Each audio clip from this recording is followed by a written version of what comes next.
You're welcome back to Nigeria, the road to 2019. I am Christian Ogodo. Thanks for staying with us. Honorable Abike Dabiri is a broadcast journalist who cut her journalism teeth with Nigeria's national broadcaster, the Nigerian Television Authority, before venturing into politics, where she served as a two-time member of Nigeria's House of Representatives.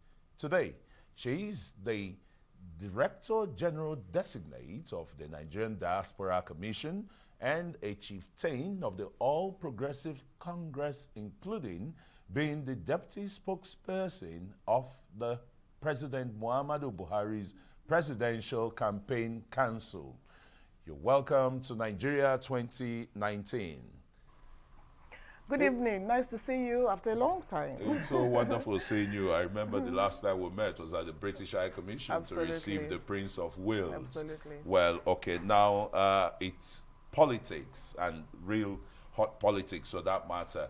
Nigeria's general elections, presidential elections, it's only 40 days away. And the Nigerian electorate are wondrous. Where are the issues? They're not telling us anything. What is the APC, hinging its electoral victory on? What is it that they want to, give to the Nigerian electorate? Well, first is we launched our campaign council today, chaired by the president, co-chaired by Shiwaju Tinubu. And of course, we are dealing with the issues, the achievements of this administration. Mr. President has constantly hinged on three things: corruption, tackling corruption, insecurity, and of course the economy. And when you look at those areas, we can say that we've achieved a measure of success. Take the issue of corruption. Sanity is coming back into the Nigerian system. Corruption is no longer becoming a way of life. You're going to see civil servants. Somebody said to me, he got his contract under the PDP administration. He was paid under this administration. He said he did not have to give anybody one kobo to get his money. Nobody said bring 10% before you get paid. So sanity is coming back into the system. We're tackling the issue of corruption in all spheres of our lives. Even our lifestyle, we're moderating it. Sometimes in Lagos, I'll tell somebody, you go to a party, they'll tell you that, oh, you didn't buy a £1 million champagne. Who is doing that anymore? Are you seeing any government official throwing anything around? So sanity is coming back to the system. The issue of insecurity. Yes, we have not fully defeated terrorists. We have, is this swap or something now? But we are the last stages. Don't forget where we're coming from. Before President Buhari came to power, they were into Abuja. Yaya, UN building, these day newspapers, they would have taken over Nigeria before the emergence of President Buhari, thanks to the God and Nigerians who voted for him. So let's remember where we're coming from. We should never forget where we're coming from. Now, the president came in. You're going to say, oh, he didn't have ministers on time. Oh, that was inevitable. There was nothing to work with. Don't forget that Mr. President had to call every permanent secretary to get the true state of situation from them. And, and he got the true picture before he appointed his ministers. So on the issue of the economy, we have the Economic Recovery Growth Plan, and it's like you've laid a foundation. Why we should vote President Buhari back is now we're building on that foundation. We need to consolidate. You know what? Even if you have all the money in the world and you don't tackle corruption, you don't tackle indiscipline, we're going nowhere. Look at countries of the world. I'll go back to PDP Vice President who's always talking about China. China, perhaps the people coming out now to contest will not even be alive to contest the election. They will have been executed. China will not tolerate corruption. Any developed country, you must have tackle corruption, you must tackle indiscipline. These are two things that Mr. President is tackling. And you know why we should bring him back? Because he's leading by example. He lives almost a Spartan lifestyle. He's not flamboyant. He doesn't have vices. He doesn't do those things you guys do. He doesn't have vices. He lives virtually a Spartan lifestyle. He's strict even on himself and to others around him. So what we need to do is, I keep saying we are what you call a J curve in economics. We've been on a downward spiral thanks to 16 years of bad leadership. You see, you are now at that stage where, it's so difficult. It's going to be very difficult. But where do you go but up? Voting PCP is taking us back, and we will not go back. Voting APC back, President Buhari back, is taking us up to the top of the mountain where we truly belong. So there are many reasons to vote for Mr. President. When people say, oh, well, life is hard, it's hard on all of us. Why? Because there's no free money anymore. There's no wastages anymore. Maybe beyond the free money, for the electorate on the streets, they really want to see all the rice, the lake rice, the different rice, the 12 million farmers, that are even behind the APC and President Buhari's re-election. They want to see the prices of those commodities really down. They will. For the first time, you are seeing lake rice. For the first time, you're seeing made in Nigeria rice. Everything I've been eating in my house is made in Nigeria rice. We never had it before. So you see, it's a gradual process. We've started by producing our own rice, and we're proud of that. It's more delicious, it's better. So that is the beginning. It's going to come down with more production, with the agriculture ministry tightening some noses and all that. So, let's just understand that, like I said, it's the beginning of good things. It's the beginning of serious and genuine progress for our country. So yes, it will come down, but let's even start by saying we are producing our own rice. Were we doing that years ago? We're doing that under President Buhari. We're exporting yams. We're exporting food. We're making more money from agriculture. And talking about revenue, this administration earned the least amount of money, but has done so much. With the little President Buhari has earned, there's no part of Nigeria where infrastructure is not going on. Yes, you might say we haven't been loud on propaganda, but President believes in, you will see the work itself. I was almost in tears when I saw that very soon I can take a train from Lagos to Ibadan. As a kid, I had an aunt who lives in a place called Ifo in Ogun State. She had no kids of her own, so my mother would take us on a train, just drop us there, we stay with her for the holiday. It brought back memories, of Nigeria. Nigeria will be what it should be. We keep talking of Nigeria in the 60s. That's what the memories that, many people remember. We're seeing the Nigeria of our dreams. Those little things matter, and they're beginning to come back again. So you see, what Mr. President meant was, of course, you're all terrible, but that is not the point, no excuse. But slowly and gradually, we're getting there. So that is one of the things, and the many things that, Nigerians should, vote President Buhari back to power for. Let's look at the economy, because that is really germane to the Nigerian people. The process of industrialization is so slow. The companies are folding up. The NBS statistics does not tally with what the government says it's doing. So that's why I asked the question. The campaign issues here, they must, be germane and on the table for the people to see. We're going to release this to everybody very soon. It's going to be all out there, all over everywhere you're going to get. This is our campaign manual, and it contains everything. Now, you talked about. Hope it's going to be different. I know the Presidential Campaign Organization or Council was inaugurated today by the President. I hope this manual is going to capture not just the president promises to the nation, but the party's promises as well. It's holistic. It's holistic, and I tell you that you're going to love the work that has gone into this. The Nigerian people. And it's realistic. Let me tell you one thing. When President Buhari came to power, he said, I'm not going to lie to Nigerian people. You see, I heard Osita speaking. What happened in the last few years? We're in denial. We're borrowing to pay salaries, and they were lying.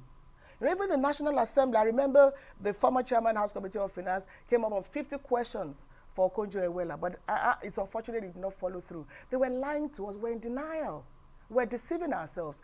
You see, but for the fact that we changed administration and President Buhari became president, we would have gone under. So that we're even surviving today is to the glory of God and to the fact that we elected a president who will not steal your money. We had a situation where what belongs to you and every other person was being stolen by a few people, and we're not angry. Are you saying we're not seeing that presently? You're seeing sanity come back to the system. I'm not saying that, we've scored 100%, we haven't made mistakes. We're human, we all make mistakes. But what I'm saying is that we're making a slow, gradual process. And if we sustain the momentum, it can only get better for us for many reasons. First is, when you're talking about campaign, I think one of the things is that you're not seeing money being thrown around. You come to the villa. Come to the villa. You say, this time last year, the villa was a marketplace. Just say your association of so, money is waiting for you. Say you have this group, concerned youths of money is waiting for you. That is not happening anymore. And President Buhari is changing the political landscape of Nigeria. You're going to realize that you don't need to steal. You don't need to break a bank. You don't need to, be corrupt. to run for office. So when you say the campaigns are going on, we're doing door to door, we're talking to people, we're explaining to them, and you know what, they understand. Is that why the And they president appreciate. said the national leader, Bola Ahmed Tinubu, the Ashiwaju, is going to lead this campaign? Oh, absolutely. One, the president, don't forget, is a sitting president. He's not going to leave his job and focus only on elections. So he said, well, I'll be there, but I hand over fully to Ashiwaju. Of course, we know he's an astute politician. Our father has been there for us all the while to manage the affairs, while the DG, you know, manage the operations on the field. So, and I think that is a very good thing to do. So you know what? Things are changing. Things are changing. Before I remember, this time 4 years ago, I went to Lagos. You know, just next to Lagos House Marina is the State House, the one for the federal government. You see people lining up, and what did they get? Money, dollars. Just say this, you are lining up to queue. That is not happening under President Buhari. And we are telling Nigerians that voting for Buhari is not about President Buhari. Yes, he's 70-something years old. We'll go back to Daura. He's happy. You know, he lives, like I said, a decent lifestyle. It's about us. It's about our children, our tomorrow. And you know what? President Buhari's next 4 years will now consolidate in every sense of the word. That discipline has to come back. We must not stop celebrating and glorifying corruption. And you know what? We also have to learn that hard work does pay. So a lot of things will happen. And for the younger people who want to get into politics, you have this 4 years to even prepare yourself, because you're going to have a saner environment, a saner climate, so that the good people will be encouraged to come out and participate. So I urge all Nigerians to vote for Mr. President. Like I said, we've made a few mistakes. We're not perfect. We're not saying it's 100%, but we're better off than any other person contesting. And even look at it on the international scene. Our respect is back again. You know, you look at the president, who doesn't respect President Buhari with his attitude, with his composure, with what he says and does? So for that reason, we believe that we'll win the elections, and we continue to appeal to Nigerians to vote for President Buhari. We can't go back to where we're coming from. It's even a no, no, no. The small businesses are only just, you know, that's what I even wanted. They're only just feeling. In fact, that's the point I wanted to make. When you talk about industrialization, I was going to tell you that look at the small scale businesses. Now, I have a friend, if I a relative, is into cable. He was into cable, whatever. His business was not doing well until President Buhari's policies came in. Now, he's doing so well in his cable manufacturing, is done locally, is getting his business, and so many more like that. So part of the things we're going to do as we move on, we're going to focus a lot on the economy. In fact, the key theme of our campaign will be the economy, making progress on the economy, because we've been able to lay a foundation. Small businesses are coming up. We talk about the trader money. Some say, oh, you give them 10,000 naira. Whoever says that is a wicked person. Look, How much do you give? No, let me tell you something. I've been in politics. I was in house for 12 years. You said 3 terms. The 3 terms. 2,000 naira. Those who are saying so because they're used to free money, you know, because they don't know what suffering is like, don't know what it is. 2,000 naira can change somebody's life. There's a woman that's selling kola nut in my constituency. With 2,500 naira, her life changed. She bought a kola nut and was selling. And with that, you will be surprised that she eats and feeds her own children. There's a woman who's selling just pure water. With a little amount of money, she was able to turn it around. So when you say we're giving 10,000 naira, it's nothing. That person is a wicked person. And you know what? President Buhari has a spiritual connection with the poor. You see it, you feel it, they tell you. You know, they see him as one of them, and they see him as somebody who is not stealing what is theirs. So when you go out there to the marketplaces, to small business, and give 10,000 naira, it's a whole lot. And on the next level, by the time we win again in February, you're going to see that become like, you know, the old People's Bank of old, where you can now increase that money and make it better, but we have started something. Again, the last time I heard about giving anybody food in school was when I was in school myself. We used to have milk.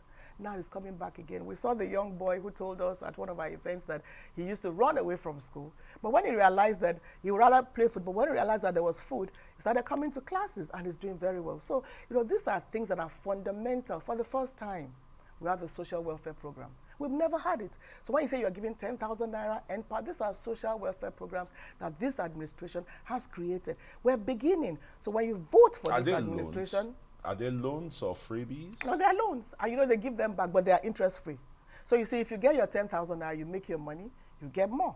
And then you can do more with it. But as we move on, you're likely to, you know, have an increment. That's the maximum. Well, for now, you know. But you also have the CBN Anchor Borrowers program for farmers, where you can get 200,000 and more and all that. So you have the JIP program, and then you have the NPower program. These are programs, for the first time, we're truly, truly, truly talking to the less privileged. We're truly, truly, truly caring for the less privileged, the vulnerable Nigerians, and they know it, they feel it, and they appreciate it. For the elite who feel that, well, we're not stealing money anymore, too bad. By the grace of God, we'll never go back to where we're coming from. Yeah, not going back to where we are coming from is... And can I say something about the traders' money and all that? Okay. It's not political. It's not because you're in any political party. You can see the VP, you go right into the market. You have their names and all that. It's not about you belong to a party. As long as you're in Nigeria, you get it. The NPower program, nobody knows anybody. You apply, you get, and even some of our returnees from Libya, they're in the NPower program, at least earning some money rather than thinking of crossing the seas and all that. So what happened to your STEM program? That has been jettisoned. That's never really worked. But it will because work. We had your Minister of Science and Technology at the advent of this administration saying Nigeria will start manufacturing pencil. It's in the process. Pencil? At the Is next that level. what the world... No, but you see, does when the you say, world wait, really but when you say pencil, do we manufacture pencil? Do we manufacture anything? We're just a consumer economy. That's what President Buhari is trying to change. We're a consumer economy. We consume everything. So now we're saying that we must produce and export. So when it says pencil, do you know how much money you can make from manufacturing pencils and not importing pencils? Toothpicks, for crying out loud. One of the things about this administration, again, you've touched on, we're making progress. Now that is changing. We're beginning to even believe in our made in Nigeria items, whether it's shoes or clothes or toothpicks or anything. We're beginning to believe in ourselves, have faith in ourselves. And look at, I'm sure you bought that suit from abroad. When some kids came over for a wedding in Nigeria, they said they were not leaving Nigeria without sewing suits here in Nigeria. They said they were better than what they had in the UK. So, slow and steady, we're winning the race. Really winning the race, Abike. Now, let's look at what is very crucial to any country's development, education. Yes. The government is still, is it foot dragging or slow in resolving this ASU crisis? Yes, it's a problem of yesteryears, not a problem, created by this government. Yeah, governance is a continuity. Yeah. Even when you were in the National Assembly, you met that crisis. Times without number, you people intervened. That is true. Yeah. But again, like we say, it has to be resolved. However, my personal views about ASU is a bit dramatic and controversial, so I don't want to go into that. I think ASU is more, so then let me say it's more of a problem than a solution, but take that as a personal thing. So, but I'm not in that field and all that. But yeah, but your party is but what I'm saying is Nigeria's education is in what jeopardy. I'm saying is the minister is working on. But you see, you need a final solution to it. And ASU themselves, they just have to be a little bit realistic. You have an interventionist agency. Why is the government not exploring that? Oh, they are doing everything. They're doing everything. Talks are good. Everything is being done. But you see, you don't want them call off the strike today, come back tomorrow. How do we find a permanent solution to it? How do we have a win-win situation? But the long-term thing for this administration is how do we improve the quality of education? And ASU also should be looking at how the quality. Is it by increasing the fees in public? They'll come up with holistic measures, but whatever solutions we come up with, life should not be more difficult. Would that be your party's position? No, I can't give you my party's position because the Minister of Education. But you have a framework here already that you talk. You are talking about the ASU strike. Yes, I'm talking about education. That's education, just an aspect. Number one, the curriculum is being looked at. Number two, I do not think we'll come up and say, pay this fees here and there. The curriculum is being looked at, and realistically, holistically, ASU and the government should sit down together and come to a lasting solution. When we keep striking, we've been striking for years, where students cannot even finish their education. We have some of our students going to ramshackle institutions in neighboring countries, and at the end of the day, what they get is not even... Your committee found that out. Oh yes, you find students in Ghana, in Porta Cabin. So all that has to change. And like the president said, education, education, education. In the next 4 years of this administration, you're going to also see a lot of focus on education. Whatever it takes to solve the problem, Mr. President is determined to do it. And he said it several times, education, education, education. Partial And privatization and the rest, because it's becoming so burdensome. There are many options on the table. Yeah, for government alone to really fund education. Absolutely. But the people too are very poor to fund, you know, tertiary education with 18,000 naira minimum so wage. We must have a win-win situation. And that is what we're coming up with. And that's why I asked that question earlier about STEM. The science, technology, engineering, and mathematics. The APC government had said they were going to have like special, you know, scholarship funds and the rest. In fact, tuition was going to be free, and it's going to, but we never saw that. Yeah, but it's coming up. You understand the financial situation. Like I said, it's going to be a priority. Education, education, education. The STEM is key priority. You're going to see all that happen. You know, you're dealing with a lot of issues, a lot of problems, and we're glad that they are being resolved. So STEM is going to come up. And we're even working with a lot of people in the diaspora on this STEM thing. You're going to see, you know, a lot of good things. You're going to see progress. Yes, I know as the Director General designate of the chairman rather designate of the Nigerian Diaspora Commission. Yeah, what kind of is contained in this policy document? What is APC going to be telling the Nigerians in the diaspora, apart from, you know, the repatriation of yearly financial returns from there? Yeah, first is, for the first time, you're going to have a diaspora policy. We've never had it. You're going to have a diaspora policy. We're going to work at diaspora voting. We know it's not possible in 2019, but there should be no excuses for 2023. So as soon as, you know, the administration starts, we'll start working with the National Assembly to amend the laws to make it possible. Then we just had a diaspora investment summit, again for the first time in the history of Nigeria. We had them come home. And it was wonderful. How do you track this? Oh, we're tracking them. Like, there are 6 of them that are still here. In the face of the infrastructural challenges? Well, you see, the infrastructural challenges, again, there's no part of Nigeria where President Buhari's administration is not working on. There's no part of Nigeria where we're not having roads, you're not having work being done. You know, we talked about the railways is coming on stream, the airport is they are coming on stream and all that. So, you know, infrastructural development is something we tackle. Even power is still a problem, but we've made steady progress. Now, Sita was talking. Did they tell you who they sold those power, who they privatized to cronies and all that, which this administration has inherited? You want to also sell NNPC? Again, sell NNPC to yourself the way you sold power? We're not going to allow that to happen. So for the diaspora, but some of the components of the NNPC aren't working. The government has come out to say they are not working. What are you doing with a refinery that is not serviceable? And you just keep staff there and pay them? You know that NNPC has also gone through some restructuring, and we are making gradual progress. When you said that we haven't had fuel scarcity, number one. We haven't had it. But your cost of subsidies shot beyond the roofs. For some analysts, that's what they would tell you. By 2019, when you're going to say refineries come on stream with the Dangote and everything, you see what I'm saying? This thing cannot be solved in 3 years. But we've made steady progress. The fact that we're not even, this is December, we're not crying at the petrol stations is progress. So, you know, these are things that we're not saying we'll solve in one day, but vote us again, and you're going to see slow, steady progress as we, you know, tackle all aspects of the Nigerian sector, especially the economy. The energy mix in Nigeria, it's, you know, not cumbersome, but that's where Nigeria's finances, you know, really come from. And yet the development is slow. If you look at NLNG, for example, it looks as if Train 7 is gradually running but you see, into your a problem little is you're focusing too much on the petroleum sector. Mr. President wants us to focus on non-oil sector areas, agriculture, mines still and power.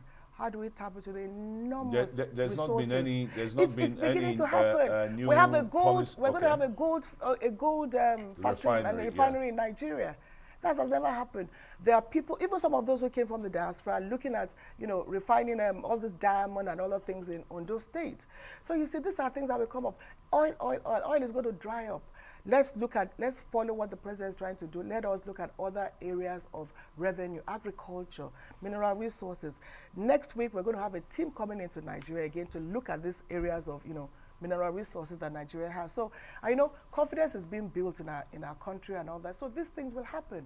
So don't be looking at oil. Mr. President is saying, let's diversify. For the first time, We're not paying lip service to the issue of diversification. You're seeing real results. Tell us some of the key issues of this, your campaign projects and the rest for Nigeria. Number one key is the economy.